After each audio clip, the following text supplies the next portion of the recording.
You can tell me exactly what your friend had for breakfast this very morning, where they went on vacation, who they're dating, what they're doing this weekend. But the last time you actually had a real conversation with them, you might have to think about that for a second. I don't think people are becoming worse friends.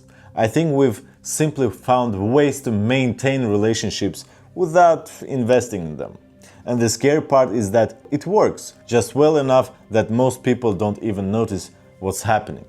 Human beings have never had more ways to stay in touch. We can text instantly, we can send voice notes, we can react to stories, share memes, and keep up with people no matter where they live. If communication was the answer, loneliness should be disappearing. Instead, it seems to be everywhere.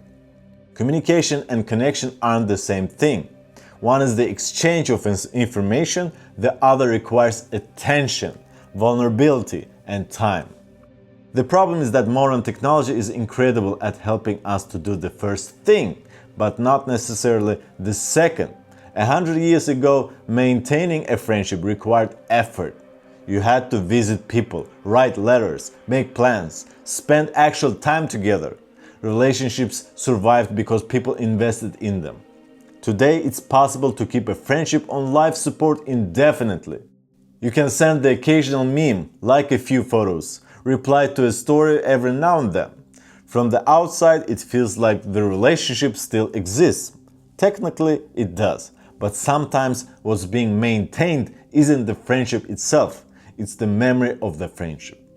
You open your phone and see dozens of people you've known for years. You know their names, you know what they're doing, you know what they look like. Yet if you needed help moving tomorrow or had a serious problem in your life, how many of those people would actually show up? That's not a criticism. It's just a reminder that familiarity isn't the same thing as closeness. Somewhere along the way, many of us started confusing access with connection. Just because someone is one message away doesn't mean they're part of your life. Just because you follow someone doesn't mean you know them. Just because you're in contact doesn't mean you're connected. Maybe that's why so many people feel this strange sense of loneliness despite being surrounded by people online all day. The human brain doesn't care how many followers you have or how many group chats you are in. It cares about something much older than that. It cares about trust, presence, shared experiences. The feeling that someone genuinely knows you. Those things are harder to measure, which is probably why they're easier to neglect. What's ironic is that we've become incredibly efficient at maintaining relationships. The problem is that relationships were never supposed to be efficient. Most meaningful things in life aren't. A long conversation isn't efficient.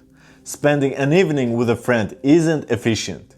Showing up for someone when it's inconvenient isn't efficient. But those are often the moments that create real connection.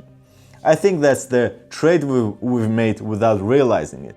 We gained convenience, but we lost some depth. We gained constant contact, but not necessarily greater closeness. We became better at keeping people in our lives while becoming worse at truly being part of theirs. And maybe that's why modern relationships can feel so thin sometimes. Not because people care less or society is collapsing, but because we've created a world where it's possible to maintain the appearance of connection without doing the things that actually creates it. The next time you catch yourself wondering why someone feels distant, even though you talk all the time, remember this. The strongest relationships were never built on access. They were built on presence. And those are not the same thing.